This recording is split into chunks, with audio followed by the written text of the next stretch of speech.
இந்த வைத்திய துறையில் முறைகேடுகள் இருக்கின்றன ஆம் என்கின்ற நிலை எல்லா மக்களிடமும் இருக்கின்றது. ஆனால் அது எந்த அளவு எவ்வாறு இடம்பெற்றது, இவர்கள் கூறுகின்ற விடயங்கள் எல்லாம் உண்மை தன்மை உடையவையா எல்லாம் விசாரணை மூலம் தெரிய பெற வேண்டிய விடயங்களாக இருக்கின்றன.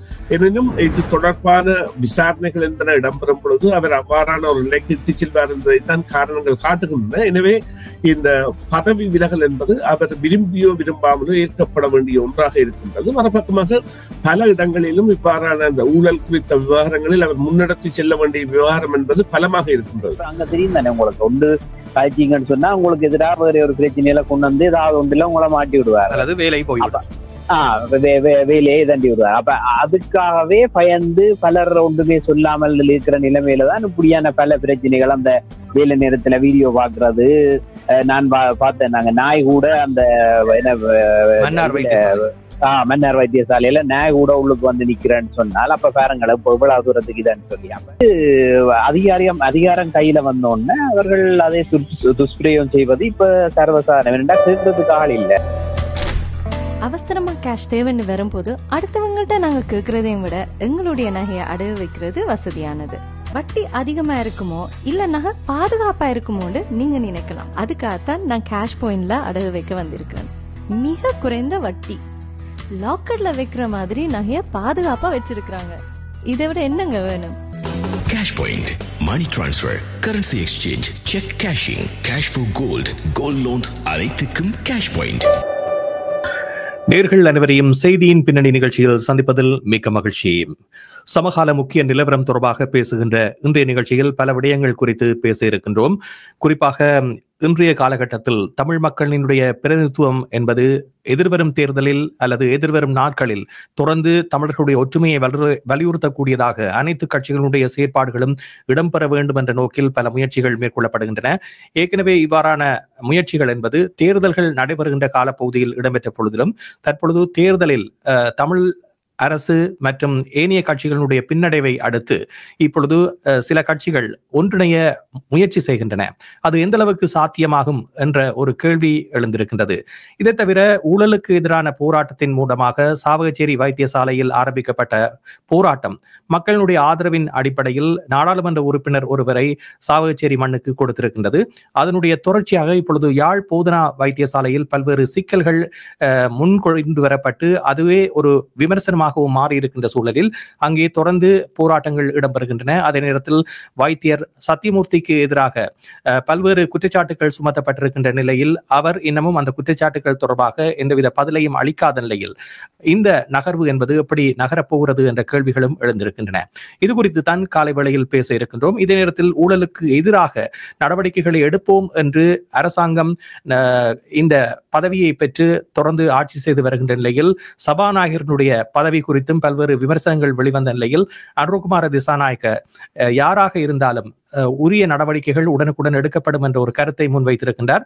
அந்த கருத்து வெளிவந்த சில மணி நேரத்தின் பின்னரே இப்பொழுது சபாநாயகரும் தன்னுடைய பதவியிலிருந்து தன்னுடைய இந்த விடயத்தை நிரூபிக்கும் வரையில் தான் பதவியிலிருந்து விலகுவதாக அறிவித்து ஒரு அறிக்கையை வெளியிட்டிருக்கின்றார்.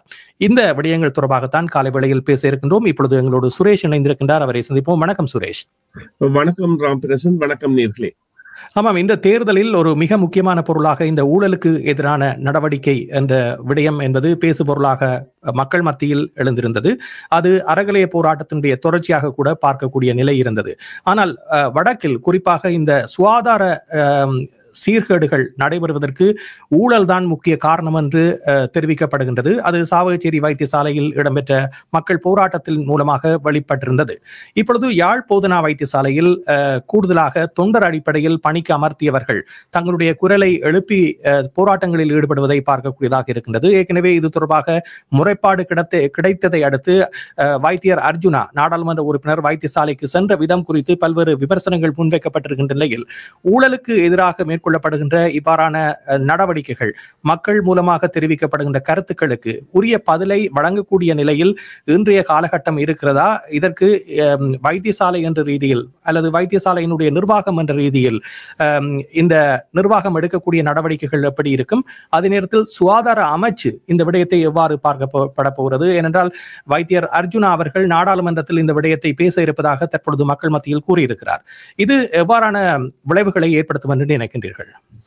நிச்சயமாக இந்த விவகாரம் இப்பொழுது வெளிவந்து சுமார் 6 மாதங்களுக்கு மேலான கால முடிந்த நிலையில் இது தொடர்பான பல விசாரணைகள், உள்ளீட்டு விசாரணைகள் என்பன எல்லாம் நடைபெற்றிருக்கின்றன என்பதை நாம் மறுதலிக்க முடியாது. இருந்த பொழுதிலும் இவ்வாறான நியமனங்கள் குறித்த கருத்துக்கள் அவர்கள் தெரிவிக்கின்ற பொழுது அது தொடர்பான விசாரணைகள் என்பன இடம்பெறுவதற்கான சாத்தியக்கூறுகள் பலமாக இருக்கின்றன. அதனைத்தான் இந்த அனுர திசாநாயக்காவின் அரசு மீதான எதிர்பார்ப்பாக கூட மக்கள் வெளியிட்டிருக்கின்றார்கள். எந்த துறையிலும் அல்ல எந்த ஒரு இடத்திலும் அவ்வாறான ஊழல் சம்பந்தமான விடயங்கள் இடம்பெற்றால் அவை தட்டி கேட்கப்பட வேண்டும் என்கின்ற கோரிக்கை இருக்கின்றது. எனவே அந்த வகையில் பார்க்க போனோமானால் இது தொடர்பான விசாரணை என்பது இடம்பெறும். ஆனால் அதற்காக நாங்கள் ஏற்கனவே ஒரு தீர்மானித்த முடிவோடு செல்வது என்பது இந்த விடயங்களில் இருக்கக்கூடாது. அது தொடர்பான விசாரணைகள் இடம்பெறும் பொழுது அவை தொடர்பான விவகாரங்கள் எல்லாம் வெளியே வரும். அந்த நேரத்தில் நாங்கள் அது தொடர்பான இந்த நிலைமை அவதானிப்புகளை மேற்கொள்ளலாம். ஏனென்றால் இந்த போராட்டங்கள் ஆரம்பிக்கப்பட்ட பொழுது இருந்த எழுச்சி என்பது இப்பொழுது அது அந்த ஒரு நேர் எதிரான மறைவு விளைவை கொண்டு வந்ததாக கூட சில இடங்களில் மாற்றம் பெற்றிருக்கின்றது. எனவே இந்த வைத்திய துறையில் முறைகேடுகள் இருக்கின்றன ஆம் என்கின்ற நிலை எல்லா மக்களிடமும் இருக்கின்றது. ஆனால் அது எந்த அளவு எவ்வாறு இடம்பெற்றது, இவர்கள் கூறுகின்ற விடயங்கள் எல்லாம் உண்மை தன்மை உடையவையா எல்லாம் விசாரணை மூலம் தெரிய பெற வேண்டிய விடயங்களாக இருக்கின்றன. ஆனால் இப்பொழுது ஒரு வைத்தியசாலை நிர்வாகம் என்று பார்க்கின்ற பொழுது ஒரு கேள்வியை மக்கள் மத்தியில் இருந்து எழுப்புகின்ற பொழுது அதற்கு பொறுப்பானவர் உரிய பதிலை அளிப்பதுதானே யதார்த்தமான ஒரு விடயமாக இருக்கும், அல்லது அதுதானே ஒரு பொதுவான நிலைப்பாடாக இருக்கும். ஏன் இவ்வளவு கேள்விகள் வைக்கப்பட்ட பொழுதிலும் கூட யாழ் வைத்தியசாலை நிர்வாகம் அது தொடர்பான எந்தவித பதிலையும் தெரிவிக்காமல் தொடர்ந்து மௌனம் காத்து வருகிறது? நிச்சயமாக இந்த விவகாரம் என்பது இப்பொழுது ஒரு பூதாகர நிலையை அடைந்திருக்கின்றது. இது தொடர்பான விசாரணை ஒன்றை முன்னெடுக்க வேண்டியது யாழ் மாவட்ட சுகாதார திணைக்களத்துக்கு இருக்கின்றது. அவர்கள் இந்த விடயத்தில் நிச்சயமாக செயற்படுவார்கள் என்று நாங்கள் நம்புவோம். இதனை நாங்கள் அதாவது ஒரு நேரடி விசாரணை ஒன்றுக்கு இட்டுச் செல்வதற்கான தன்மை என்பது தற்பொழுது அங்கே ஏற்பட்டிருக்கின்றது. மறுபக்கமாக நீங்கள் கேட்ட கேள்வி அனுர திசாநாயக்காவின் நடவடிக்கை என்பது ஆம், அது அவருடைய அரசை பலவீனப்படுத்தும் ஒரு காரணியாக சபாநாயகரின் இந்த கலாநிதி பட்டம் என்பது இடம்பெற்றிருந்தது. சபாநாயகர் தான் கலாநிதி பட்டம் பெற்றவர் என்று குறிப்பிட்ட பொழுதும் தேர்தல் காலத்திலேயே இது குறித்த விமர்சனங்கள் எழுந்திருந்தன. இந்த நேரத்தில் ஜப்பானில் உள்ள பல்கலைக்கழகம் மேற்படி நபர் தங்களுடைய பல்கலைக்கழகத்தில் கல்வி கற்கவில்லை என்று கூறியிருக்கின்றது. எனவே அது தொடர்பான விசாரணை முடியும் வரை அவ்வாறா ஒரு சபாநாயகர் என்பவர் ஒரு பாராளுமன்றத்தில் நீதிபதி போன்றவர் இரு தரப்புகளையும் சமமாக வைத்து அல்லது சபை எந்தவித ஒரு அமைதியின்மையும் இல்லாமல் நடைமுறையாக செயற்படுவதற்கு அதிகாரம் உள்ளவராக இருப்பவர். அவ்வாறானவர் மீது அப்பழுக்கு ஒன்று விழுமாக இருந்தால் அது அந்த அரசின் மீதான அப்பழுக்காகவே பார்க்கப்படும். எனவே அவர்கள் தங்களை காப்பாற்றிக் கொள்ள வேண்டிய நிலையில் இப்பொழுது இந்த தேவையை சொல்லி இருக்கின்றார்கள். எனினும் இது தொடர்பான விசாரணைகள் என்பன இடம்பெறும் பொழுது அவர் அவ்வாறான ஒரு நிலைக்கு இட்டுச் செல்வார் என்பதைத்தான் காரணங்கள் காட்டுகின்றன. எனவே இந்த பதவி விலகல் என்பது அவர் விரும்பியோ விரும்பாமலோ ஏற்கப்பட வேண்டிய ஒன்றாக இருக்கின்றது. மறுபக்கமாக பல இடங்களிலும் இவ்வாறான அந்த ஊழல் குறித்த விவகாரங்களில் அவர் முன்னெடுத்து செல்ல வேண்டிய விவகாரம் என்பது பலமாக இருக்கின்றது. முதல் மையமாக இந்த மஹிந்த ராஜபக்ச சகோதரர்கள் மற்றும் அவரது குடும்பத்தினர், அவரது பிள்ளைகள் தொடர்பான சொத்து விவகாரங்கள் மற்றும் அவர்கள் ஆப்பிரிக்க நாடுகளில் முதலீட்டு வைத்திருப்பது தொடர்பான விவகாரங்கள் குறித்த விவகாரத்தில் மக்கள் எதிர்பார்ப்போடு இருக்கின்றார்கள். அது குறித்த நடவடிக்கையிலும் இவர்கள் ஈடுபட வேண்டிய தேவை இருக்கின்றது. நிகழ்ச்சியில் கலந்து வரும் நேர்களை சந்திக்க போன்றோம். சமகால முக்கிய நிலவரம் தொடர்பாக பேசிக் கொண்டிருக்கின்றோம். இலங்கையில் பல்வேறு ஊழல் நடவடிக்கைகளுக்கு எதிராக செயற்பட்டவர்களுக்கு எதிரான நடவடிக்கைகள் ஆரம்பிக்கப்பட்டிருப்பதாக தெரிவிக்கப்பட்டிருப்பதோடு அரசாங்கம் பதவியேற்ற பொழுது அளித்த வாக்குறுதிகளை நிறைவேற்றக்கூடிய ஒரு நிலை இருக்கிறதா என்ற கேள்வியையும் ஏற்படுத்தி இருக்கின்றது. இப்பொழுது நிகழ்ச்சியில் கலந்து வரும் நேயரை சந்திப்போம். வணக்கம். வணக்கம் குணாகாரன், எப்படி இருக்கீங்க? மிகவும் நலமாக இருக்கின்றேன் குணா, நீங்கள் எப்படி? நல்ல சும்மா இருக்கேன். சொல்லுங்க. என்னை பத்தி இன்றைக்கு நீங்க காய்ச்ச விஷயம் வந்து சபாநாயகர் பதவி நீக்கிறதுல இருந்து மற்ற ஆஸ்பத்திரி இதுல பாத்தீங்கன்னா அது தொடக்கம் தான். அது உலக நிப்பாட்டணும் காண்டி தொடக்கத்துல தங்களை இதுக்குள்ளேயே இது பிள்ளைகளை வந்து கண்டுபிடிச்சு அதை மன்னிப்பு மக்கள்கிட்ட கேட்க அதுதான் பெருந்தன்மை. அதாவது இப்ப பிள்ளை ஒன்று நடந்து போச்சுன்னா அதை மூடி மறைக்க கூடாது. இது போன அதிகார அரசை பாத்தீங்கன்னா கரெக்டா மூடி மறைச்சிட்டாரு. தெரிஞ்சா கூட காடு இப்ப இதுவே ஜப்பான்ல நீங்க சொல்றீங்க அது சர்டிபிகேட் இல்லைன்னு சொல்லி ஜப்பான் அரசாங்கம் அந்த பல்கலைக்கழகம் சொல்லி போட்டு சொன்னா அப்புறம் மூடி மறைச்சு கொண்டு வந்தா எப்படியோ ஒரு நேரத்தில் பெரிய புதாக வந்து இன்னும் அவமானத்தை தேவைப்படும். அதை விட ஓகே பிள்ளை நடந்து போச்சோ அது சரி நடந்து போச்சோ தெரியாத வரைக்கும் அது பதவி அது விரும்பினாலும் விரும்பாமட்டாலும் பதவி நீங்க விட்ட கட்டத்தான் இருக்கு. ரெண்டாவது இப்ப ஆஸ்பத்திரியை பொறுத்தவரை பாத்தீங்கன்னா அரசாங்கத்துக்கு வந்து 2 பொறுப்பு, பெரிய பொறுப்பு. மக்கள் நலன் தான் முக்கியம். அப்ப அதுல ஸ்கூலும் ஆஸ்பத்திரியும் கவர்மெண்ட்ல கண்ட்ரோல் இருக்கும் பொழுது ஸ்கூல்லயும் சரி அடி ஹாஸ்பிட்டல்லயும் சரி ஏதாவது பிரச்சனை நடக்குமா இருந்தா அது கட்டாயம் அரசாங்கம் பெரிய முடிவு எடுக்க வேணும். அது யாழ்ப்பாணம் இலங்கைக்கு யாழ்ப்பாணமோ அடிக்க மற்ற பெரிய ஆஸ்பத்திரி பாத்தீங்கன்னா இந்த கோவிட் டைம்ல நிறைய பேர் இறந்தார்கள். காரணம் வருத்தத்தால மட்டும் இல்ல, அது இருக்கிற இந்த வைத்தியர் மேல ஒரு அக்கறை இல்லா குணம். மருந்து இருக்காது, அதை கடைசி வரைக்கும் வெயிட் பண்ணுவார்கள், அரசாங்கத்தை பழி சுமத்துவார்கள். அப்ப தங்களுக்கு மருந்து இல்லைன்றது வந்து அவைக்கு தெரியும். ஒரு ஊர்ல வந்து ஒரு சிட்டியில வந்து எவ்வளவு மருந்து தேவை, எவ்வளவு பேர் வெடியினம், அதுக்கு எவ்வளவு மருந்து வேணும்ன்றது அவைக்கு தெரிய வேணும். அதாவது ஒரு வருஷத்துக்கு முதல்ல அவை அதுக்கு இதெல்லாம் செய்து முடிக்குவோம். ஆனா கடைசி நேரத்தில் மட்டும் படிக்க மாட்டேங்க. கிளிநொச்சியில் ஒரு பெண் வந்து குழந்தை பிறக்க முடியாது அவன் தான். அதுக்கு காரணம் வந்து அது அழாக்குறது, அது சரியா எடுக்கல. ஒரு உயிருக்கு ஒரு வேல்யூ இல்லை. மற்ற ஒவ்வொரு காலம் கடந்து போகும்போது இதை கொஞ்சம் தண்டனை கொடுக்கல. ஏன்னா அவருக்கு வைத்தியர் ஒரே காரணத்துக்காக மக்களாலையும் ஒன்றும் செய்ய முடியாது.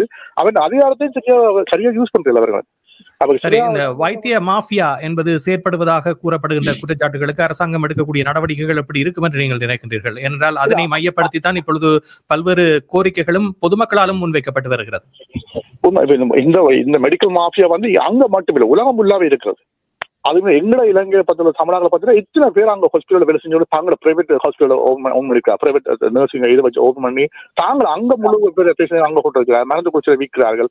எழுதி கொடுக்க நாங்கள் என்னோட டாக்டர் என்ன தெரியும், நாங்கள் அவர் ஹஸ்பண்ட் ஒய்ஃபும் அங்கே டாக்டர் அங்கே போனால் தாங்கள் ஒரு ஃபார்மசிக்கு ஒரு மெடிசன் எடுத்து கொடுத்தா 30 நாளைக்கு மெடிசன் கொடுத்தா அந்த ஃபார்மசியில இருந்து கூட பார்த்தீங்கன்னா 30 மெடிசன் கொடுக்காம 24 மெடிசன் 26 மெடிசன் கொடுப்போம், 5 மெடிசன் கொடுக்கும். அப்போ அவன் வந்து குடிசை முடிஞ்சு அங்கே போனா ஏன் நான் உங்களுக்கு 30 நாளைக்கு தான் குடிச்சு வந்தேன், 24 நாள் வந்து கிட்டா அங்கேயே ஊழல் எழுதி கொடுக்கமா, அங்கே ஃபார்மசிலேயே கூட இது வந்து நடைமுறையில உள்ளது. அது இன்றைக்கு இல்ல கனகாலமா இருக்குது. அது கிட்ட 50-60 வருஷமா இருக்குது. மெடிக்கல் வந்து அவன் ஏன்னா அவன் இந்த பதவியை வந்து ஒரு நாளும் தாங்களை பறிக்க முடியாது, கவர்மெண்ட் தாங்களுக்கு கொடுத்த பதவியை பறிக்க முடியாது அந்த ஒரு ஆதிக்கத்துல இருக்கு. பட் அங்க வந்து குறிப்பா பாத்தீங்கன்னா ஆஸ்பத்திரியில வேலை செய்யற எல்லா டாக்டருமே பிரைவேட்டா வெளியில வச்சுட்டாங்க. தங்களுக்கு ஒரு ஒரு இல்ல அதை தாங்கள் பிராக்டிஸ் பண்ணாக்கும் வெளியாளர் வேற ஒரு 10 டாக்டர் வச்சு தாங்களும் ஒரு ஓபன் பண்ணி செய்யறாங்க. இந்த ஊழலை வந்து தொடக்கத்திலேயே நாங்கள் பெரிய இப்ப இன்றைக்கு யாழ்ப்பாணத்துல வந்து நடக்கிற விஷயத்துக்கு வந்து இன்றைக்கு முதலாவது இதா வச்சிருந்தா அரசாங்கம் இதை சரியா முடிவெடுத்தா மற்ற ஹாஸ்பிட்டலும் தன்னவாட சரியா இயங்க வருதான் நான் நினைக்கிறேன். அதே நேரத்தில் வைத்தியர்களுக்கு வழங்கப்படுகின்ற ஊதியம் போதாது, பலரும் வெளியேறி வருகிறார்கள். ஆகவே இவ்வாறான நிலையில் ஒரு கட்டுப்பாட்டை இந்த தனியார் மருத்துவமனைகளில் வேலை செய்வதற்கு விதித்தால் இருக்கின்ற வைத்தியர்களும் வெளியேறக்கூடிய ஒரு அபாயம் இருப்பதாகவும் கூறப்பட்டு வருகிறது. பொறுத்திருந்து பார்ப்போம். நன்றி. நிகழ்ச்சியில் கலந்து கொண்டமைக்கு அடுத்த நேரை சந்திப்போம். வணக்கம். வணக்கம் நரசியன், எப்படி இருக்கீங்க? நலமாக இருக்கின்றோம், நீங்கள் எப்படி? நான் நலமா இருக்கிறேன். சொல்லுங்க. இது ஜனாதிபதி அவர்களுடைய அந்த மூவ் வந்து ஒரு நல்ல நடவடிக்கை என்றுதான் நான் சொல்லுவேன்.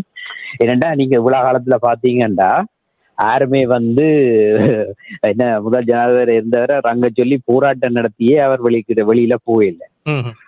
மக்கள் போராட்டம் எத்தனை நாளா நடத்தி மாதக்கணக்கா நடத்தித்தான் அவரை கலைக்க வேண்டி இருந்தது. ஆனால் இவர் இதுகளை தான் கொடுத்த வாக்குறுதிக்கு ஏற்ப அதுகளை செயற்படுத்தணும்ன்றதுக்காக அவரை பதவி விலக செய்திருக்கிறார். அப்ப அதெல்லாம் தற்காலிக இடைநிறுத்தம் என்று சொல்லப்படுகின்றது. அது தானாகவே அந்த முடிவை எடுத்ததாக சபாநாயகர் தன்னுடைய அறிக்கையில் தெரிவித்திருக்கின்றார். தன்னை நிரூபிக்கும் வரையில் அந்த இடைநிறுத்தத்தில் தான் கையெழுத்திடுவதாக குறிப்பிட்டுத்தான் அந்த அறிக்கையை வெளியிட்டிருக்கிறார். ஆமா, அதாக இருந்தா கூட அது ஒரு நல்ல உதாரணம் தான் நான் சொல்லுவேன். மற்றாக்கள் அதை பெருசா செய்யவும் இல்லை. அப்ப இப்படி தாண்டி நல்ல விஷயங்களை கொண்டு போனால் அது நல்ல வரவேற்கத்தக்கதுன்னு நான் நினைக்கிறேன். யாழ் போதனா வைத்தியசாலையினுடைய நிலைமை நீங்கள் ஊடகங்களில் வருகின்ற செய்திகளை பார்த்திருப்பீர்கள். இந்த நிலை என்பது என்னவாக செல்லும் என்று நீங்கள் நினைக்கின்றீர்கள்? இதுக்கு நான் சொல்ற ஒன்று மெடிக்கல் மாஃபியா அது இருக்குத்தான், அதை இல்லைன்னு நான் சொல்ல வரே இல்லை. மற்றது நான் அங்க பேசின அளவுல வந்து மக்களோட என்ன அங்க இருக்கிறாக்களோட பேசின இதுல வந்து என்னன்னு சொன்னால், இப்ப அங்க வேலை செய்யற ஆட்களே வந்து ஒருவரும் அந்த அதட்டி அவர்களை கதைக்க இயலாத ஒரு நிலைமையில தான் அங்க உள்ள அதிகாரிகள் கூட இருக்கிறேன்னு சொன்னா, இப்ப அங்க தெரியும் தானே உங்களுக்கு, ஒன்று காய்ச்சிங்கன்னு சொன்னா உங்களுக்கு எதிராக வேற ஒரு பிரச்சனையில கொண்டு வந்து ஏதாவது ஒன்றுல உங்களை மாட்டி விடுவார், அல்லது வேலை போய்விடும், வேலையை தண்டி விடுவார். அப்ப அதுக்காகவே பயந்து பலர் ஒன்றுமே சொல்லாமல் இருக்கிற நிலைமையில தான் இப்படியான பல பிரச்சனைகள். அந்த வேலை நேரத்துல வீடியோ பாக்குறது, நான் பார்த்தேன், நாங்க நாய் கூட அந்த மன்னார் வைத்தியசாலையில நாய் கூட உள்ளுக்கு வந்து நிக்கிறேன்னு சொன்னால் அப்ப பாருங்களேன் இப்ப இவ்வளவு தூரத்துக்கு இதான்னு சொல்லி. அப்ப அதொண்டு. மற்றது அதிகாரம் கையில வந்தோடனே அவர்கள் அதை துஷ்பிரயோகம் செய்வது இப்ப சர்வசாதாரணம். என்னடா கேட்கறதுக்கு ஆள் இல்ல, அது உரிய ஆள் இல்ல தானே இப்ப. நன்றி. நிகழ்ச்சியில் கடந்து ரசிகன், அடுத்த நேரை சந்திக்கணும். உங்களுடைய கருத்துக்களை விரைவாக வைத்துக் கொள்ளுங்கள். இப்பொழுது அடுத்த நேரை சந்திப்போம். வணக்கம். வணக்கம். யார் பேசுகின்றீர்கள்? நான் சுதா கதைக்கிறேன். சொல்லுங்கள் சுதா. உண்மையில வந்து இந்த புதிய அரசாங்கம் வந்து ஏற்கனவே நடந்த ஊழல்களுக்கு எதிராக எந்த ஒரு நடவடிக்கையும் செய்ய முடியாது. என்னென்று சொன்னால், ஏற்கனவே திருடியவர்கள் ஆதாரங்களை வைத்து திருடி விட்டு செல்லவில்லை. அவர்கள் பல பல பல பக்கா திருடர்கள். அவர்கள் ஆதாரம் இல்லாமல் திருடி விட்டு தற்பொழுது சேலஞ்ச் பண்றாங்க, ஏற்பட்டா பிடிச்சு பாருங்க. ஏன்னா அவர்களுக்கு தெளிவாக தெரியும் தங்களோட எவிடன்ஸ் எதுக்குமே இல்லை. அவர்கள் கொண்டு போகும்போது அனைத்து எவிடன்ஸையும் அழிச்சிட்டு தான் போயிருக்கணும். அப்ப இவர்கள் வந்து கடைசியிலையும் ஏற்கனவே நடந்த ஊழலுக்கு எதிரும் செய்யலாம். ஆனா இவர்களுடைய ஆட்சியில நிச்சயமாக ஊழல் இடம்பெறாது. அதுக்கான எதிர்பார்ப்பை நாங்கள் எதிர்கொள்ளலாம். என்றால் அவர்கள் அந்த ஊழல் பக்கம் இவர்களை ஆட்சியில் இருக்கிறது. ஆனா ஏற்கனவே நடந்த ஊழல்கள் இவர்களால் எதுவும் செய்ய முடியாது.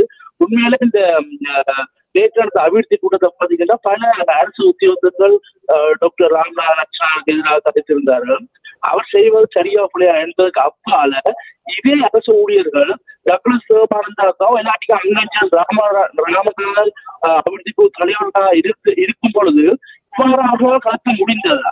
அல்லாது அவர்கள் நடைமுறைப்படுத்த உத்தரவிட்ட முறையற்ற திட்டங்களை இவர்களால் நடைமுறைப்படுத்த முடியாமல் விட்டதா? இல்லாட்டி டாக்டர் சத்யமூர்த்தி மேல யுத்த காலத்துல மிகவும் சிறப்பாக மக்களுக்கு சேவை ஆற்றியிருந்தார். அதே மாற்று கருத்து இல்லை. அப்பொழுது சேவை ஆற்றியதற்காக தற்பொழுது ஒரு ஒரு ஒரு மருத்துவரை செக்யூரிட்டியை கொண்டு வெளியில கொண்டு சொல்ற அளவுக்கு இருக்கிற மருத்துவர் ஏற்கனவே உள்ள அரசியல்வாதிக்கு செய்த முடிஞ்சது. ஆகவே உண்மையில இந்த மருத்துவ ஊழல் டாக்டர் அர்ச்சுனா அதிகாரத்துக்கு வந்தது மருத்துவ ஊழலை வெளியில கொண்டு வந்திருக்காரு. அப்ப இந்த மக்கள் வந்து அந்த மருத்துவ ஊழல்ல தெளிவா நின்றபடியாத்தான் 26,000 மக்கள் வாக்களிச்சு இவரை கொண்டு வந்திருக்கிறோம். உண்மையில தொடர்ந்தும் அவருடைய போராட்டம் மக்கள் மத்தியில் செல்லக்கூடிய வாய்ப்புகள் தென்படுகின்றன என்று அவர் பலரிடம் வாக்குமூலத்தை பெற்றிருக்கின்றார். அவர்கள் கையெழுத்து இட்டு இப்பொழுது அந்த கோரிக்கையை அவரிடம் கொடுத்திருக்கிறார்கள். ஆகவே அவர் நாடாளுமன்றத்தில் இந்த விடயத்தை பேசுகின்ற பொழுது இது இன்னும் வீரியம் பெறக்கூடிய வாய்ப்புகள் இருப்பதாக கூறப்படுகின்றது. அடுத்த நேரை சந்திக்கின்றோம். வணக்கம். வணக்கம். யார் பேசுகின்றீர்கள்? ராஜ் சொல்லுங்கள். ஓகே, அது என்னன்னு சொன்னா சோட்டம் ஸ்வீட்டா முடிக்கிறேன் இந்த கதையை. இப்ப வந்து ஒரு டாக்டர் நீங்கள் வெளிநாட்டுல இருக்கிறீங்க. டாக்டர் நாங்க போய் டாக்டர் தான் கதவை திறந்து கொடுப்பேன் எங்களே, சரியோ உள்ளுக்கு வாங்க இருங்கன்னு சொன்னா அதுலயே மருத்துவம் மாறும். சரியா? அதே மாதிரி தான் டாக்டர் அர்ச்சனா வந்திருக்கிறேன். அந்த மருத்துவம் நின்றாலே தமிழ் மக்களுக்கு ஒரு வருத்தம் மாறும் என்ற மாதிரி தான் சலன் நிக்குது. சரியா? இப்ப 170 முட்டையை வாய்க்குல வச்சுக்கிட்டு பல் சொல்லாம இருக்கிறேன். சரியா? கல்ல சரியோ இந்த முட்டையை கொண்டே கக்க முதல் பெட்டியை தட்டி வெளியே போட்டு அப்படிதான் நடக்க போகுது கேம். ரைட்? ஆனா டாக்டரை பார்த்த உடனே பொதுச்சனமே அர்ச்சனா அவர் எல்லா இடத்துலயும் உண்மையை கலைக்கிறேன், வெளியே போடுறேன் கதைய. சரியா? இவங்க 170 முட்டையை வச்சிருக்கிறான். இப்ப கத்த போறான் இவன். சரி, அதுக்கெல்லாம் இருக்கிறான். இப்ப நன்றி. நிகழ்ச்சியில் கலந்து அடுத்த நேரை சந்திப்போம். வணக்கம். யார் பேசுகிறீர்கள்? வணக்கம், நான் ராஜா. சொல்லுங்கள் ராஜன். எல்லாரும் சொல்லிட்டு நல்ல விஷயம் சொன்னா, ஒரு நாட்டுல அரசன் எப்படி இருக்கிறதோ அப்படிதான் மக்கள் செயல்படுவாங்க மாதிரி வந்த அரசன் நல்ல மனுஷனை வேற இந்த இப்ப இருக்க ஆட்சியில் இருக்க ஜனாபதி. ஆனா வந்த உடனே மிதமில்லா தான் செய்து கொண்டிருக்காரு, எல்லாம் செய்யல. இப்ப அவர் ஓடர் கெரி அவுட்னு சொல்ற மாதிரி பாருங்க, யாழ்ப்பாணத்துல வந்தோடனே ஒருத்தருக்கும் சட்டம் போடாம எல்லாம் பாதையெல்லாம் திறந்தாரு. அதே மாதிரி அவர் ஊழலுக்கு சம்பந்தப்படாத இவர். இன்றைக்கு அர்ச்சனா அப்படி செய்யறத அவர் எல்லாருக்கும் தெரியும். அர்ச்சனாவுக்கு எவ்வளவு குற்றச்சாட்டு போயிருந்தாலும் இந்த ஊழல் விஷயத்துல அவர் எல்லாத்தையும் அம்பலத்துக்கு கொண்டு வர்றபடியே தெரியும். அப்ப வைத்தியர் மாதிரி வைத்தியநாட்ட இதெல்லாம் அவர் அம்பலத்துக்கு கொண்டு வர்றாரு. ஆனா ஒருத்தரும் தப்பே இல்லாது. அங்க பொறுத்திருந்து பார்ப்போம். எல்லாம் வெளியால வரும். எந்த ஊழல் இல்லாது. இப்ப முன்னாள் ஜனாதிபதி எல்லா செய்த பேரும் இவர் பொறுமையா இருந்து எல்லாரும் வெளிக்கொண்டு வருவார். என்னடா அவர் சொல்ற அரசாங்க இது காசு வந்து நான் மக்களோட டெக்ஸ் காசு தான் எதுவும் செய்ய மாட்டேன். அது மாதிரி அவர் சொன்ன மாதிரியே செய்து கொண்டிருக்காரு. நாங்க பொறுமையா இருந்து பார்ப்போம். அர்ச்சனா வாழ்த்தவனும் கடவுள் ஆஸ்வதிக்கணும், அந்த ஜனாதிபதியையும் பாதுகாக்கணும். என்ன அவர் எல்லா வழியிலையும் அதுல ஒரு பிரச்சனையை ஜனாதிபதி சொல்றாரு. உண்மையா அதை நாங்க ஏற்றுக்கொள்ளணும். இல்லாத தமிழ் மக்கள் முதலாவதாக இனப்பிரச்சனையா நாங்க எதையுமே கதைக்க கூடாது. அவர் சொல்றாரு சாதி சமயம் இனப்பிரச்சனை அது சொன்ன மாதிரியே அவர் வழி நடத்தி கொண்டு வந்து மீண்டும் அவர் செயல்படுத்த நாங்கள் எல்லாரும் ஆண்டவர்கள் அறிவிப்போம். நன்றி. நன்றி. நிகழ்ச்சியில் கலந்துள்ளமைக்கு பல நேர்கள் அழைப்பில் காத்திருக்கின்றீர்கள். விளம்பர இடைவெளிக்கு செல்ல வேண்டும். அதற்கு முன்னர் இடம்பெற்ற ஊழல் சம்பந்தமாக மீண்டும் ஆய்வுகளை மேற்கொள்ள முடியாது, ஏனென்றால் தடயங்கள் அளிக்கப்பட்டுவிடும் என்ற ஒரு கருத்தை ஒரு நேயர் குறிப்பிட்டிருந்தார். நீங்களும் ஆரம்பத்தில் இந்த முன்னாள் ஜனாதிபதிகளுடைய ஊழல் குற்றச்சாட்டு தொடர்பாக பேசியிருந்தீர்கள் சுரேஷ். இது பற்றி உங்களுடைய கருத்து என்ன? நிச்சயமா தடயங்கள் என்பன அவர்கள் சம்பவ தடயங்கள் அளிக்கப்பட்டாலும் அதில் கண்கண்ட சாட்சியங்களாக இருப்பவர்களோ அல்லது பரிமாறப்பட்ட பணமோ வருவதற்கான சாத்தியங்கள் இருக்கின்றன. அண்மையில் இந்த பார் அனுமதி பத்திரம் வந்ததை எடுத்துக்கொள்ளலாம். அதே போல இந்த குறிப்பிட்ட சொத்துக்கள் எவ்வாறு சேர்ந்தன என்பது குறித்த விளக்கங்கள் எல்லாம் அளிக்கப்படாத இடத்தில் அரசு வாகனங்கள் உடனடியாகவே கோடிக்கணக்கிலான பெறுமதியுடைய வாகனங்கள் மீட்கப்பட்டிருக்கின்றன. எனவே சில சம்பவங்களில் அவ்வாறான சாட்சிய சோர்வுகள் அல்லது சாட்சியங்கள் அழிந்து போன விடயங்கள் இருந்திருக்கலாம். ஆனால் ஒட்டுமொத்தமாக அவ்வாறு இருக்கும் என்று நாங்கள் கருத தேவையில்லை. அது தொடர்பான அதாவது கண்கண்ட சாட்சியங்கள் அல்லது அங்கே பணியாற்றியவர்கள் அல்லது அங்கே பரிமாறப்பட்ட பொருட்கள் போன்றவற்றின் விவரங்கள் எல்லாம் இருக்கக்கூடிய சாத்தியங்களோடு சம்பந்தப்பட்டவர்களுக்கான வெளிநாட்டு தடை அண்மையில் ரஷ்ய தூதுவராக விளங்கிய உதயங்க வீரதுங்க அவர்கள் அமெரிக்காவுக்குள் பிரவேசிப்பதற்கு தடை விதிக்கப்பட்டது போன்ற சம்பவங்கள் என்பது இந்த விடயத்திற்கு வலு சேர்க்குமா? நிச்சயமாக அது ஒரு காரணியாக அமையலாம். அதாவது பக்க காரணியாக பலமாக அமையலாம். ஆனால் இந்த விவகாரங்களில் ஈடுபட்டவர்கள் என்பவர்கள் நேரடியாக இப்பொழுது கூறுங்கள், ஒரு அரசியல்வாதி ஒரு பெரிய ஊழலை செய்கின்றார் என்றால் அதற்கு ஒரு சங்கிலி தொடர் இருக்கும். அவர் நேரடியாக சென்று அந்த ஊழலில் ஈடுபட்டிருக்க மாட்டார். அவர் தன்னுடைய ஒரு பிரதான செயலாளரையோ அல்லது தன்னுடைய அதிகார வட்டத்தில் உள்ள ஒருவர் மூலம் இன்னொரு இலகாக அந்த விவகாரங்களை அறிவித்திருப்பார். அவ்வாறான சங்கிலி தொடர்கள் இருக்கும். எனவே அவை மூலம்தான் இவைகள் அறியக்கூடிய சாத்தியக்கூறுகள் இருக்கும். இன்றைய நிகழ்ச்சியின் நிறைவு நேரம் நெருங்கி இருக்கின்றது. பல நேர்கள் தங்களுடைய கருத்துக்களை தெரிவிக்க ஆவலாக இருக்கிறார்கள். இருந்தாலும் நிகழ்ச்சி போதாமையினால் நாங்கள் இத்தோடு இந்த பகுதியை நிறைவுக்கு கொண்டு வருகின்றோம். தொடர்ந்தும் நாங்கள் எதிர்வரும் வாரங்களிலும் இந்த நிகழ்ச்சியில் இது பற்றி பேசுவோம். நிகழ்ச்சியில் கலந்து கொண்ட அத்தனை நேர்களுக்கும் நன்றி. அத்தோடு சுரேஷுக்கும் நன்றி தெரிவித்துக் கொண்டு விடைபெறுகின்றோம். மீண்டும் சந்திப்போம். CMR யூடியூப் சேனலில் இணைந்திருக்கும் நேர்கள் அனைவருக்கும் எமது நன்றி. காமெண்ட்ஸ் பகுதியில் உங்கள் கருத்துக்களை தெரிவிக்க தவறாதீர்கள். முக்கிய செய்திகள், காணொளி தொகுப்புகள், நேர்காணல் என பலதரப்பட்ட அம்சங்களையும் உங்களுக்காக தருகின்றது CMR யூடியூப் சேனல். CMR என்று சர்ச் செய்து எமது யூடியூப் சேனலை சப்ஸ்கிரைப் பண்ணுங்கள். உங்கள் உற்றார் உறவினர் நண்பர்களோடும் இந்த காணொளி தொகுப்புகளை பகிர்ந்து கொள்ளுங்கள். அருகில் இருக்கின்ற முக்கிய காணொளி தொகுப்புகளையும் தவறவிடாமல் பாருங்கள்.